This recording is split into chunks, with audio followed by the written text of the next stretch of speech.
자, 우리가 붙잡을 언약의 말씀의 제목은 마음과 생각이 오직 점점점 이겁니다.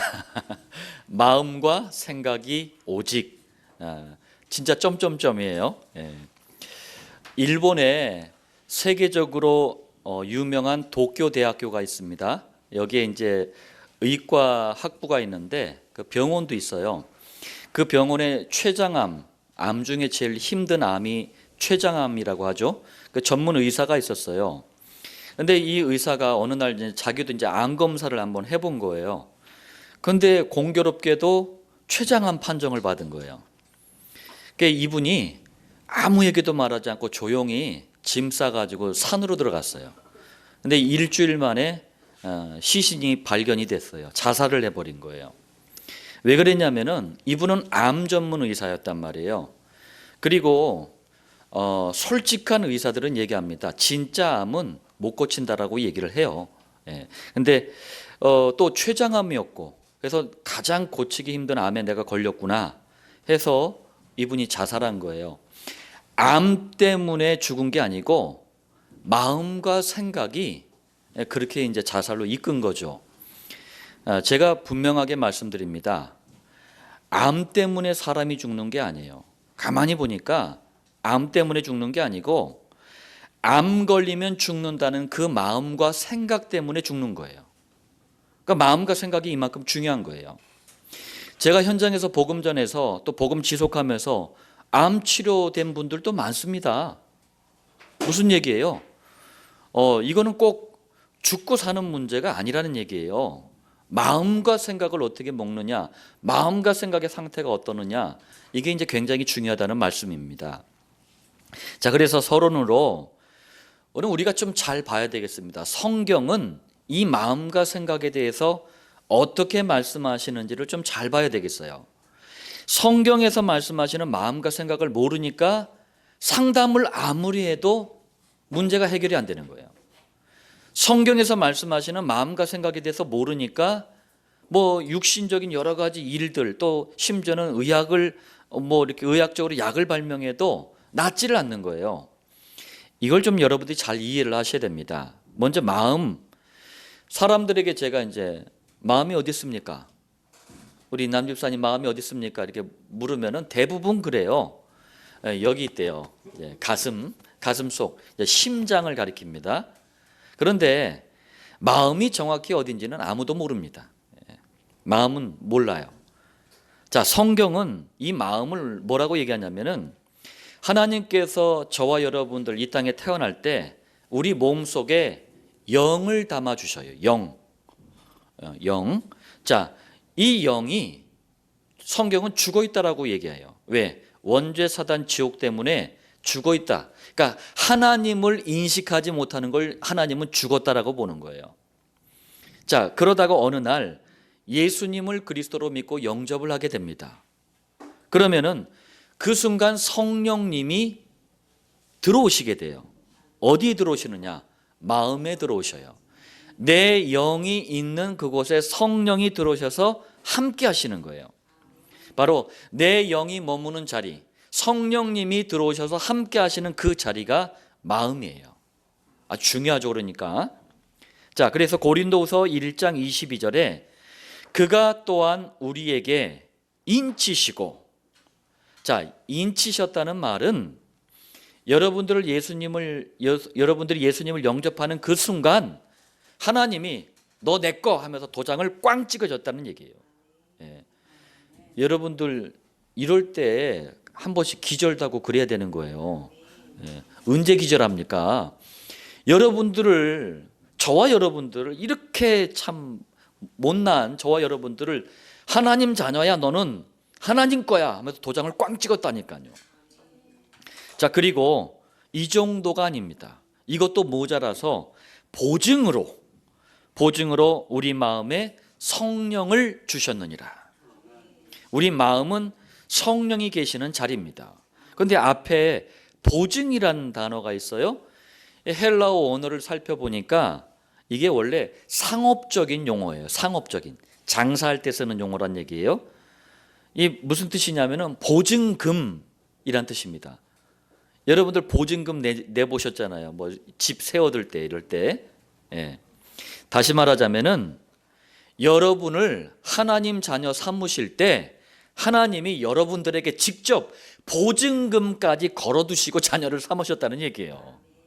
예. 그 보증금이 그럼 도대체 뭡니까? 돈으로 했습니까? 명예로 했습니까? 권력으로 했습니까? 아니에요. 그 보증금의 이름이 성령님이에요. 이게 그 말씀이에요. 예. 참 축복된 분들입니다. 자, 그리고 이 마음은요, 여러 감정뿐만 아니라 생각이 시작되는 곳이 마음입니다. 그러니까 마음 상태가 어떠느냐가 너무 중요한 거예요. 자, 두 번째 그럼 생각입니다. 사람들은 이 생각을 여러 가지 정보들을 통해서 이루어지는 우리 뇌의 작용이라고 이렇게 생각을 합니다. 물론 맞아요. 여러 정보들이 뇌를 통해서 이렇게 작용을 하거든요. 그리고 또 생각을 기억의 저장소라고 이렇게 얘기를 합니다. 여러분들 뭐 과거의 기억들, 뭐 현재 여러 가지 일들에 대한 기억을 뇌가 하는 거거든요. 생각이 하는 거예요. 자, 그런데 물론 뇌의 작용도 있습니다만 성경은 생각을 뭐라고 말씀하시느냐? 마음의 상태 있잖아요. 마음의 상태가 생각이라는 통로를 통해서 드러나는 거예요. 이해가십니까? 다시 말하자면은 지금 여러분들이 가지고 있는 이 생각은 내 마음의 상태를 보여주는 마음의 울림이에요. 울림. 예. 제가 이제 지난 시간에 여러분들 아침에 일어났을 때 제일 먼저 무슨 생각하십니까? 그게 여러분들의 신앙의 상태라고 그랬잖아요. 몇몇 분들은 이 말씀 듣고 그걸 이제 굉장히 신경 쓰면서 이렇게 훈련도 하고 그러셨나 봐요. 그래서 좋은 결과물들을 저한테 말씀해 주시더라고요. 그런데 그 생각을 왜 제가 신앙 상태라고 얘기했느냐? 그게 뭐라고요? 마음의 상태가 생각을 통해서 드러나기 때문에 그래요. 그런데 이 마음은 뭐가 있다고요? 우리 영이 있고 성령님이 계시잖아요. 이게 서로 상호작용하면서 마음의 상태를 생각으로 이게 나타내 주는 거예요. 자, 정리하자면은 성경이 말씀하는 이 마음과 생각은 분리되어 있는 게 아닙니다. 하나로 연결되어서 작용을 하는 거예요. 자, 그렇기 때문에 여러분들 이 말씀을 꼭 기억하시길 바랍니다. 어떤 것이 우리 마음에 담기잖아요. 생각은 반드시 그걸 나타내 줘요. 그리고 우리 육신, 이 몸은 그걸 또 실천을 합니다. 그래서 마음에 뭘 담기느냐, 이게 굉장히 중요한 거예요. 마음에 담기는 건 반드시 생각을 통해서 나타나고 드러나요. 그리고 몸을 통해서 행동화가 되는 거예요. 우리가 왜 그렇게 자꾸 복음 전달하라고 얘기를 합니까? 보니까 우리 부모님들 열심히 막 전달하려고 애를 쓰시는 것 같아요. 이게 왜 중요하냐면은 이런 원리 때문에 중요한 거예요. 아이들 어렸을 때부터 마음과 생각에 복음이 자꾸 담기잖아요. 그러면은 나중에 이 몸을 통해서 행동을 통해서 굉장한 하나님의 역사가 일어나게 되는 거예요. 그러니까 이 원리 때문에 그러는 거예요. 그러니까 어릴 때부터 담아라. 왜? 이 마음에 자꾸 세상 거 들어오기 전에, 불신앙 들어오기 전에, 이 영적인 문제 들어오기 전에 빨리 복음을 마음에 심어놔라. 예. 그게 나중에 생각을 통해서, 육신을 통해서, 삶을 통해서 어마어마한 일을 이루어가는 거예요. 자, 세 번째, 그렇기 때문에 잠언서 4장 23절에서 마음과 생각에 대해서 굉장히 중요하게 말씀을 주셨어요. 모든 지킬 만한 것 중에 더욱 네 마음을 지키라. 여러분들 이게 지금 비교하고 있는 거예요. 야, 니들이 봤을 때 뭐가 중요하다고 생각하느냐, 뭐가 가치가 있느냐 한번 비교해봐라. 예, 우리는 왜 가치가 있는 걸 자꾸 지키려고 하잖아요. 가정을 왜 지키려고 합니까? 가치가 있으니까 그러는 거예요. 자녀들 왜 지키려고 합니까? 가치가 있기 때문에 그래요. 그런데 가장 가치가 있는 것이 뭐다? 우리 마음이다. 지켜야 될 만큼 가치가 있는 게 우리 마음이에요. 자, 그럼 왜 그렇습니까? 생명의 근원이 이에서 남이니라. 여러분들 생명의 근원이라니까 뭐 단순히 죽고 사는 문제 그 정도가 아닙니다. 생명의 근원이 뭐냐? 예수님을 그리스도로 믿고 영접할 때 우리 마음에 성령님이 들어오시잖아요. 성령님이 계시는 자리가 우리 마음이잖아요. 예. 그러니까 바로 생명의 근원이신 성령님이 우리 마음에 계시기 때문에 우리 마음은 지켜야 될 만한 가치가 있는 것이다. 그것도 가장 가치가 있는 것이다. 그 말씀이에요. 자, 두 번째 서론입니다. 그렇다면 이렇게 중요한 마음과 생각에 우리는 도대체 무엇을 담아야 되겠습니까?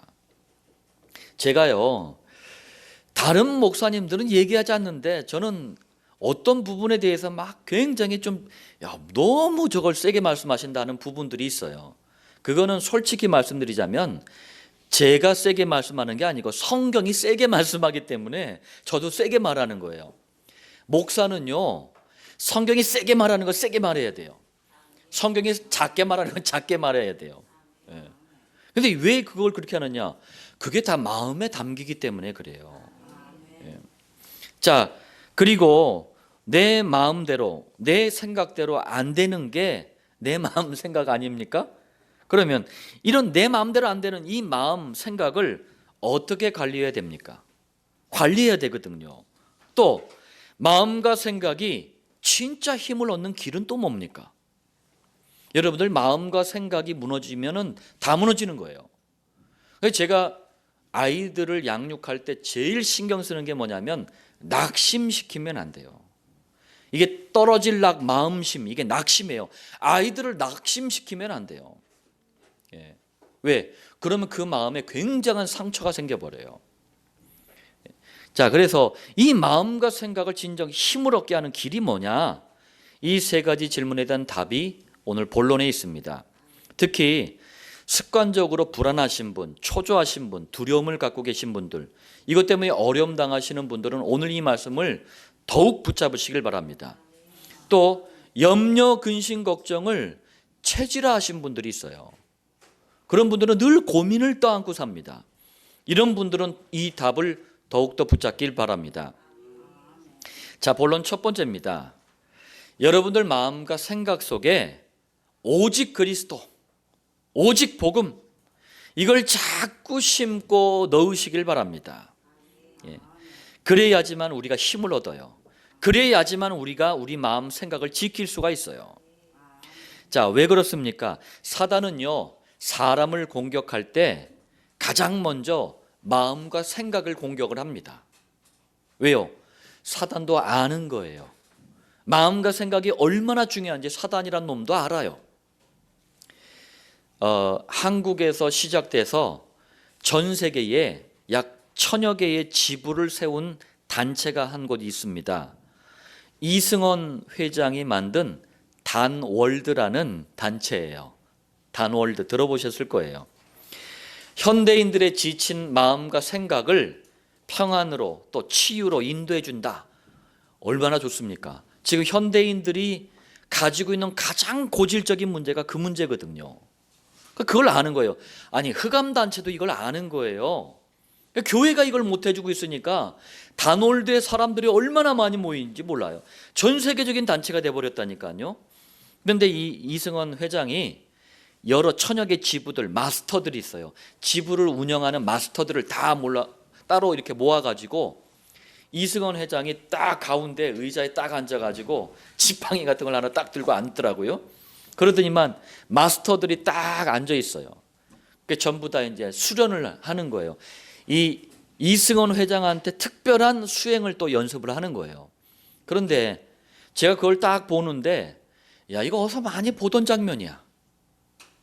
교회 부흥회 때 기도원에서 보던 장면이에요.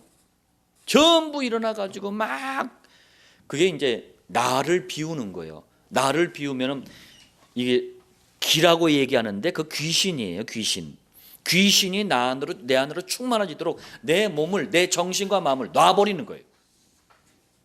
그러면 제일 먼저 방언 같은 게 나옵니다. 방언은 제가 성경에서 말씀하시는 그 방언이 아니라 그랬죠. 귀신이 주는 방언은 종교단체도 합니다. 그런데 희한해요. 똑같아. 제가 무당이 하는 방언 들어봤거든요. 천주교 신부가 하는 방언 들어봤어요. 종교단체들이 하는 방언 들어봤는데 교회에서 하는 방언하고 너무 비슷해. 이 정도로 심각합니다 지금. 그거 하면서요 막 몸이 그냥 엿가락이야. 그걸 수행이라고 하고 있습니다.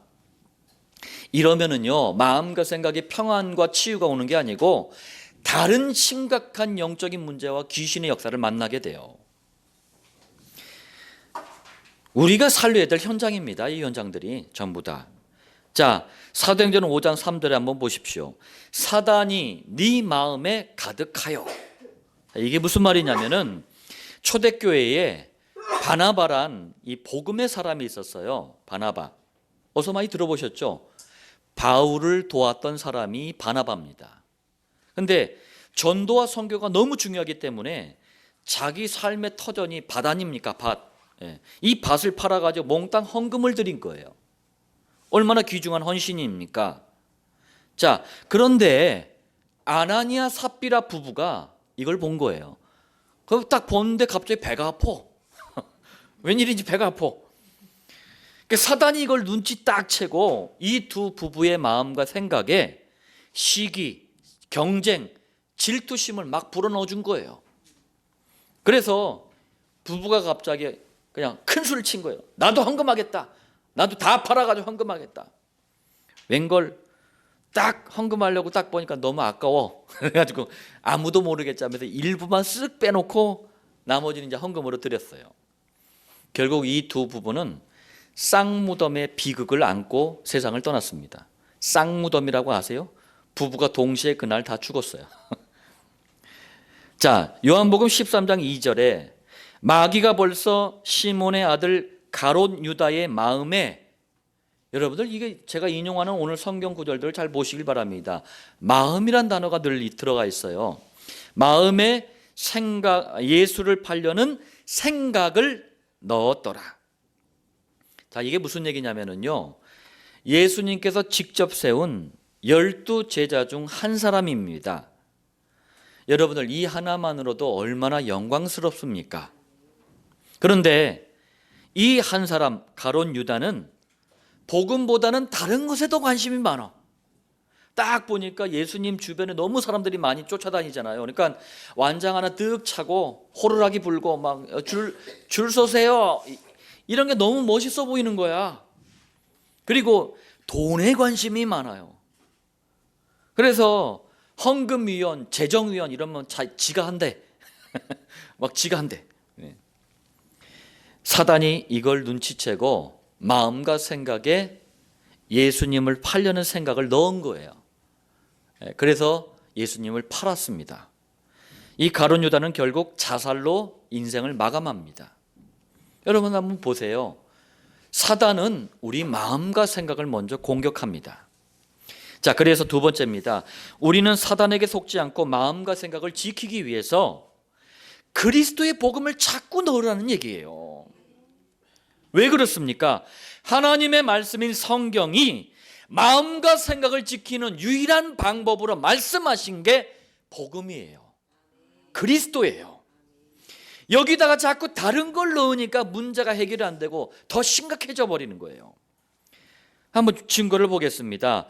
베드로전서 3장 15절에 너희 마음에 그리스도를 주로 삼아. 여러분들, 여호와께서 사람으로 오셔서 이루신 일이 바로 원죄 사단 지옥을 깨트리는 그리스도라는 일이에요.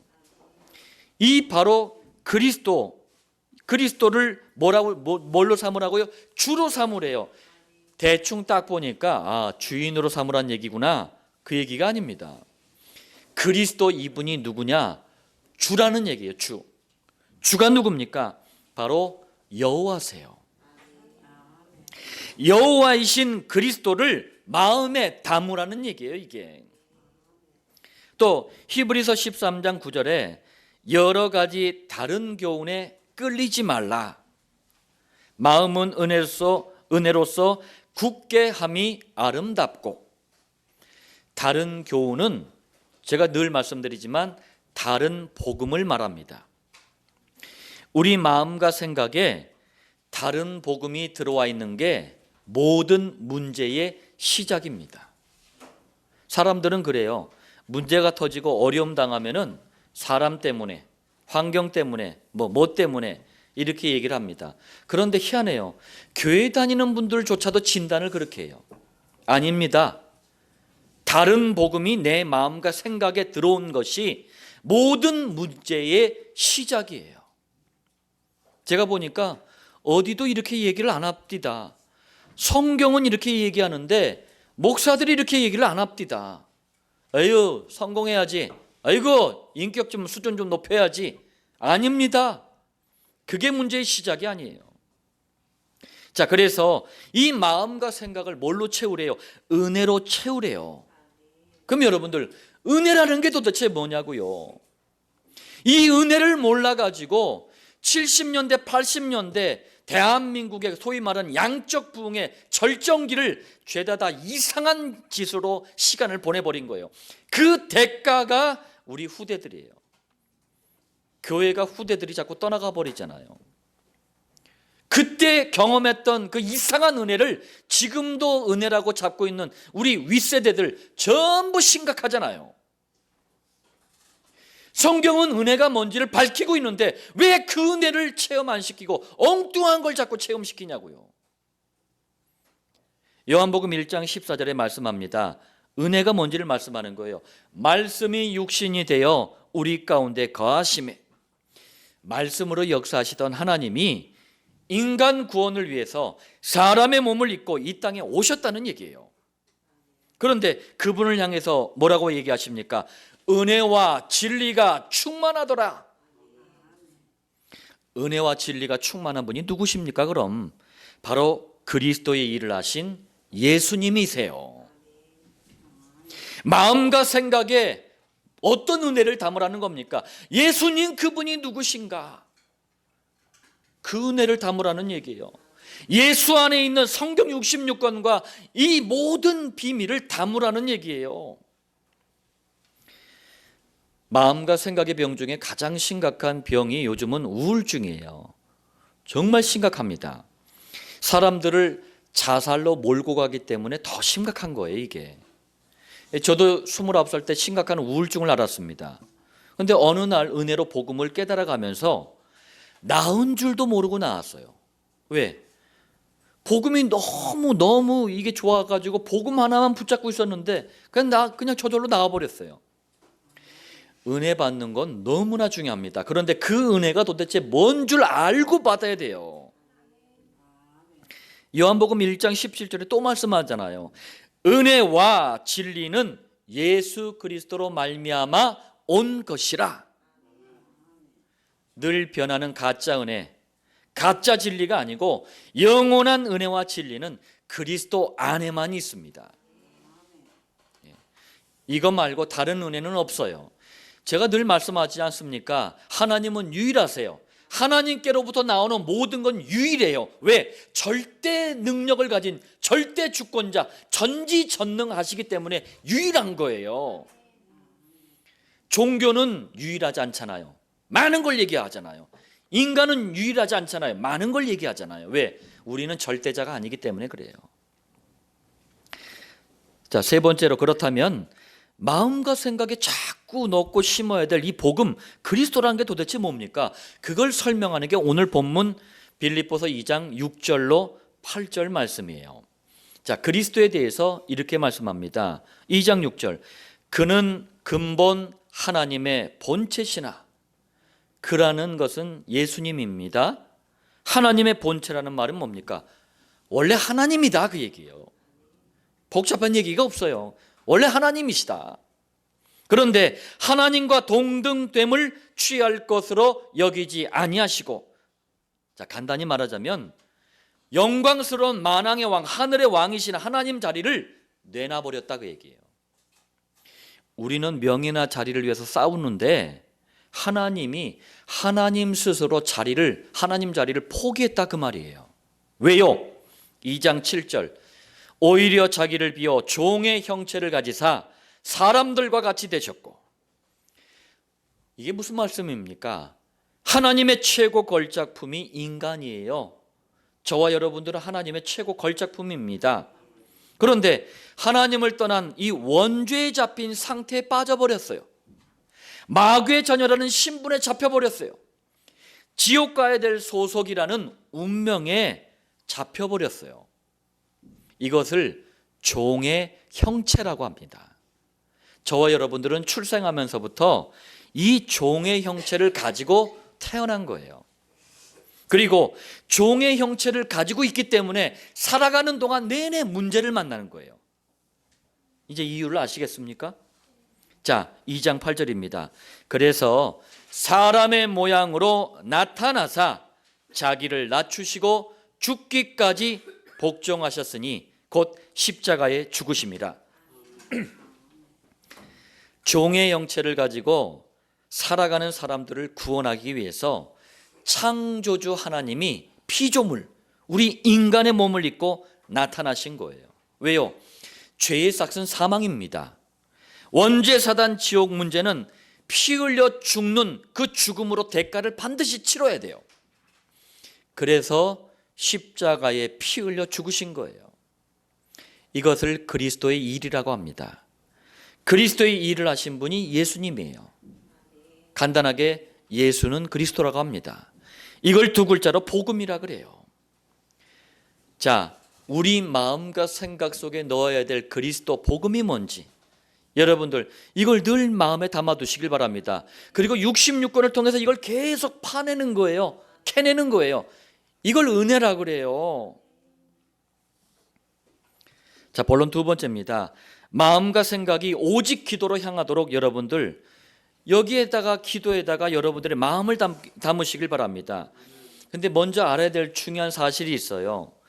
기도의 능력과 축복은 하나님께서 왜 주셨느냐? 그 자녀들에게 마음과 생각을 지키라고 주신 거예요. 굉장한 선물을 주신 거예요. 기도라는 선물을 왜 주셨다고요? 남보다도 네 마음과 생각부터 먼저 지켜라. 자, 갈라디아서 4장 6절에 말씀합니다. 너희가 아들이므로, 우리는 뭐 좀 연약할 수 있습니다. 부족할 수 있어요. 그렇지만 우리는 하나님의 자녀입니다. 누가 뭐래도 하나님의 자녀예요. 자, 하나님이 그 아들의 영을 어디에? 우리 마음 가운데 보내사 여러분이 예수님을 그리스도로 믿고 영접한 순간 하나님의 자녀가 됐어요. 그리고 자녀들 마음에는 그리스도의 영, 곧 성령님이 마음에 함께 하신다는 얘기예요. 그 왜 함께 하십니까? 아빠, 아버지라 부르게 하셨느니라. 유대인들하고 똑같은 말 하나가 있어요. 여러분들도 이스라엘 말을 늘 하고 계십니다. 그게 뭐냐면 아빠예요. 유대인들도 아빠를 아빠라고 불러요. 이 히브리 말이에요. 우리 한국 사람하고 비슷한 면이 상당히 많아요. 아빠, 아버지라 부르게 하셨느니라. 누구를? 하나님을. 나의 아버지 하나님을 내가 아빠라고 부르는 거예요. 그럼 영적인 아빠이신 하나님은 자녀에게 반드시 응답하시는 거예요. 자, 이 기도 응답의 비밀을 어디에 먼저 주셨다고요? 우리 마음과 생각을 지키도록 먼저 주셨다는 얘기예요. 자, 사도행전 1장 14절에 말씀합니다. 더불어 마음을 같이하여 오로지 기도에 힘쓰더라. 기도에 힘쓰더라 하지 않고 더불어 마음을 같이하여. 자, 하나님 자녀의 마음과 생각해 주신 기도라는 능력과 이 축복을 너무나 단순하고 너무나 무식하고 너무나 과격한 이 초대교회가 집중하면서 누리기 시작한 거예요. 무슨 일이 벌어졌습니까? 유대교가 어마어마한 핍박을 250년 동안 해왔어요. 로마 황제 10명이 번갈아 가면서 250년 동안 엄청난 핍박을 해왔어요. 그런데 마음과 생각을 지켜주신 거예요. 기도라는 선물을 마음과 생각을 먼저 지키라고 딱 주시니까 250년 핍박을 견딜 수가 있었던 거예요. 당시 세계 최고의 강대국이 로마 아닙니까? 이 로마가 초대교회 앞에 무릎을 꿇었어요. 제가 이제 초대교회가 로마를 향해서 복음 전할 때 로마가 황제가 명령을 해가지고 고문하는 거, 사형하는 장면들 제가 그런 문서들을 통해서 읽어봤어요. 처참하기 이를 데 없더라고요. 아마 2차 세계대전 때 나치라고 하는 이 독일이 유대인들 고문할 때 그거 사용했던 것 같아요. 일본도 아마 비슷하게 썼던 것 같아요. 천주교가 예수 믿는 사람 잡아 죽일 때 마녀 사냥이라고 덮어 씌워가지고 죽일 때 했던 고문 기술들 로마에서 다 배운 것 같아. 뭐 이런 말할 수 없어요. 그런데 그 로마 문서들의 공통점이 있어요. 초대교회 성도들이 죽을 때, 그렇게 처참하게 희생당할 때 전부 얼굴이 천사 같대요. 왜요? 마음과 생각에 성령님이 함께 하시면서 지켜주니까 육신의 고통이 고통이 아닌 거예요. 자, 그렇다면 마음과 생각이 오직 기도로 향하게 해주는 가장 좋은 기도, 하나님과 가장 통하는 기도는 도대체 뭡니까? 성경은 마태복음 6장 31절에 염려하여 이르기를, 이 말이 무슨 얘기입니까? 염려까지 해가면서 이런 것은 기도하지 말라라는 얘기예요. 그게 뭡니까? 무엇을 먹을까? 무엇을 마실까? 무엇을 입을까? 하지 말라. 의식주 문제 가지고 기도하지 말라라는 거예요. 그런데 우리는 싹 다 이것만 가지고 기도를 하네? 그럼 도대체 기도할 게 뭡니까? 빌립보서 2장 5절에 말씀합니다. 너희 안에 이 마음을 품으라. 뭘로 품습니까? 기도로 품는 거예요. 예. 우리가 품어야 될 마음이 있대요. 그 마음이 뭡니까? 곧 그리스도 예수의 마음이니. 그리스도 예수의 마음이 뭡니까? 예. 여호와 하나님이 도대체 우리를 얼마나 사랑하셨길래 인간 구원을 위해서 인간의 몸을 입고 오셨냐고요. 도대체 우리를 얼마나 사랑하셨길래 그리스도라는 일을 감당하기 위해서 그렇게 처참한 십자가를 감당하셨냐고요. 이걸 복음이라고 합니다. 다시 말하자면 가장 좋은 기도, 하나님과 통하는 기도는 복음이에요. 복음을 여러분들 마음과 생각에 자꾸 품어야 돼요. 그게 좋은 기도입니다. 하나님과 통하는 기도예요. 저는 늘 저 혼자만의 착각과 자부심에 빠집니다. 제가 강단에서 선포하는 말씀은 어디서도 들을 수가 없어요. 예. 성경에만 있는 걸 그대로만 전달하는데도 이 시대에 어디서도 들을 수가 없어요. 다 똑같이 말하는데도 그렇습니다. 너무 중요합니다. 본론 세 번째입니다. 마음과 생각이 오직 그리스도로, 오직 기도로 향하면은 이때부터요, 희한해요. 잘하든 못하든 상관없습니다. 잘한다 못한다는 말도 어울리는 말이 아니에요. 마음과 생각이 자꾸 오직 전도로 향하게 돼요. 이건 원리와도 같아요. 제대로 복음 받은 사람은 제대로 기도가 되어져요. 제대로 전도가 나타나게 돼 있어요.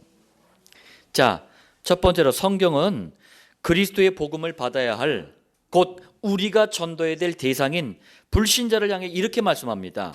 로마서 1장 28절에 그들이 어디에? 마음에 하나님 두기를 싫어하며 별의별 희한한 짓을 불신자들이 다 합니다. 그러면서 또 희한하게 하나님만 거부를 해요. 하나님만. 마음과 생각에서부터 사는 길을 거부합니다. 오늘 제가 아까 얘기했지만 마음이란 단어를 늘 동원시킨 성경 구절들을 말씀하고 있습니다. 고린도후서 4장 4절도 보세요.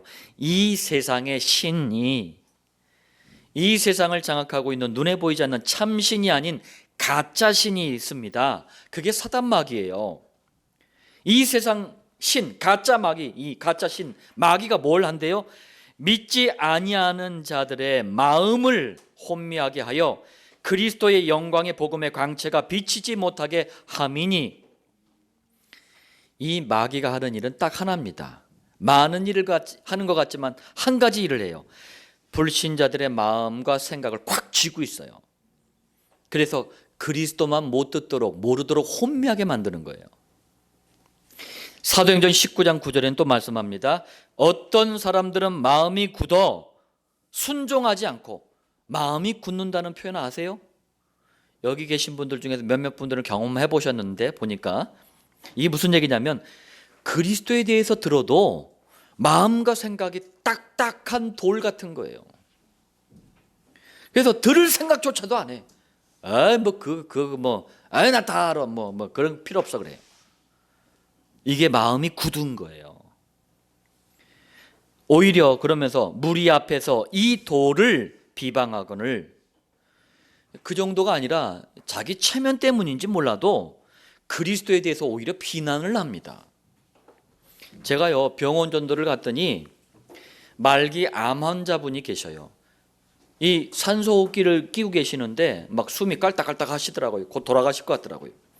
제가 너무 안타깝잖아요. 이분이 불신자인데. 그래서 안타깝고 애통한 마음 가지고 복음 전화를 했더니 이분이 산소호흡기를 끼고 있으면서도 이를 부득부득 깔더라고요.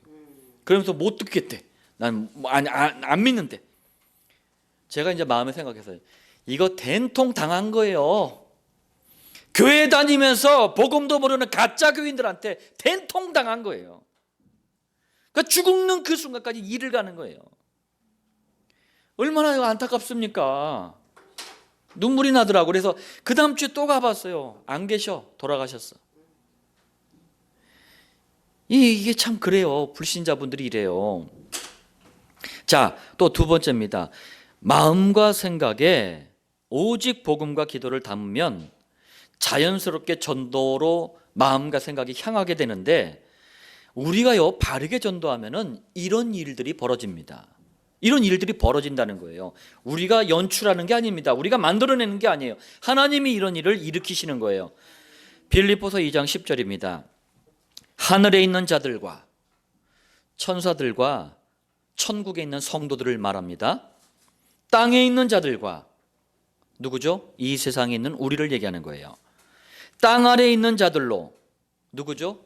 심지어는 지옥에 가 있는 사람들조차도 다 포함해서 하는 말이에요. 모든 무릎을 예수의 이름에 꿇게 하시고, 할렐루야. 지금 예배 드리는 여러분들은 이 말씀의 성취로 여기 온 줄 믿으시길 바랍니다. 그리고 전도 현장에 가도 이 말씀의 성취를 믿을 분들이 기다리고 있다는 사실 또한 믿으시길 바랍니다. 너무 고집이 세. 그래서 그 고집을 똥고집이라 그래요.